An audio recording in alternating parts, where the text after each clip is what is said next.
السلام علیکم ورحمۃ اللہ وبرکاتہ۔ آئی ہوپ آپ سب لوگ خیریت سے ہوں گے۔ قرآن ود عزیز الاقبال میں عزیز الاقبال کی طرف سے میں آپ سب کو خوش آمدید کہتی ہوں۔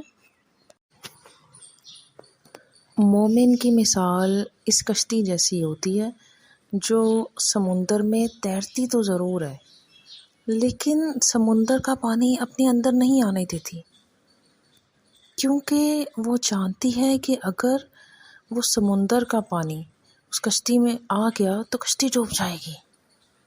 اسی طرح مومن دنیا میں رہتا تو ضرور ہے، دنیا دار بھی ہوتا ہے، کیونکہ دین میں ترک دنیا نہیں ہے، لیکن وہ دنیا کو اپنے دل میں نہیں بساتا، کیونکہ مومن جانتا ہے کہ اس کی آخری آرام گاہ قبر ہے جس کے لیے وہ تیاری کر رہا ہے، اور اس کا مقصد آخرت میں کامیابی حاصل کرنا ہے۔